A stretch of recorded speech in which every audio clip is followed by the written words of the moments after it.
Okay, so let's have a look at these examples. First up, 2 to the power negative 3. Well, that's not too bad. That's a straight application of the negative power rule, and I can turn that negative power into a positive power by simply putting the whole thing over 1. So this is 1 over 2 cubed. And 2 to the power 3 is simply 2 times 2 times 2 on the bottom, which is equal to 1 over 8. So it's an eighth. Let's have a look at B. This is 3 to the power minus 4.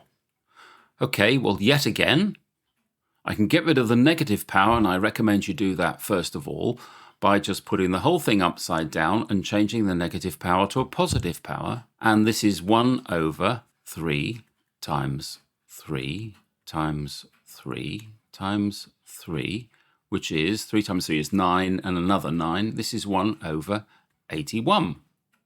Okay, let's have a look at C. We've got 5 to the minus 1 multiplied by 5 to the minus 2. Well, this is a straightforward application of the multiplication rule, and we just add minus 1 to minus 2, and we get 5 to the minus 3.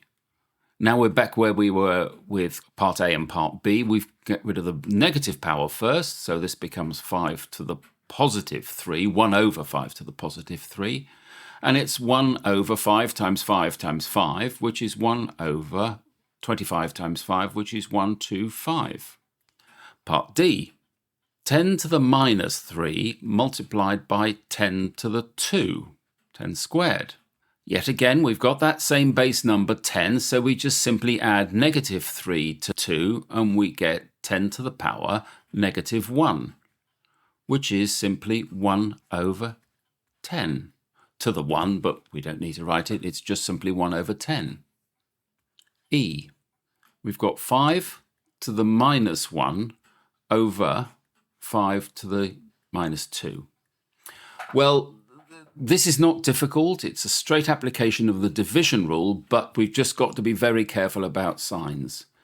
This is 5 to the minus 1 minus, and I'm going to put that in a bracket, minus 2. And let's put that all in a square bracket. This is where it gets messy, but not difficult. So we start off with minus 1, and minus minus 2 is positive 2. So that knocks out the negative 1 and adds 1 to the power.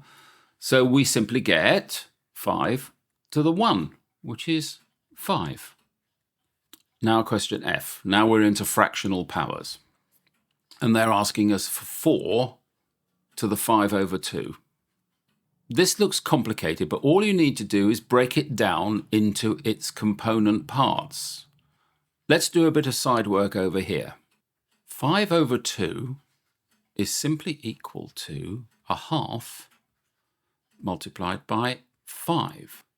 We know the half operation, when it becomes a power, will square root, and then bringing that answer now to the 5th power will give us the answer. So this is how it breaks down. Let's come back over here. 4, this is a half times 5. And that can be written, to make it even more obvious, is 4 to the half, all raised to the power 5. Now you can clearly see it's two operations. 4 to the half is simply the square root of 4, which is 2. And that 2 needs to be raised to the power 5. Well, 2 times 2 times 2 times 2 times 2 is 32. And that's the answer. Right, they're stretching our knowledge again with 16 raised to the power negative 3 over 2. So the first job is get rid of that negative power. So this is simply 1 over 16 to the 3 over 2. Okay, yet again, let's do a little bit of side work. We've got 3 over 2. Well, that's going to be a half multiplied by 3. So that's going to be 1 over 16 raised to the power of a half, then all of it raised to the power 3. 16 raised to the power a half is the square root of 16, which is simply 4. So 1 over 4 cubed. 4 times 4 times 4 is 64. So this answer is 1/64. And that's it.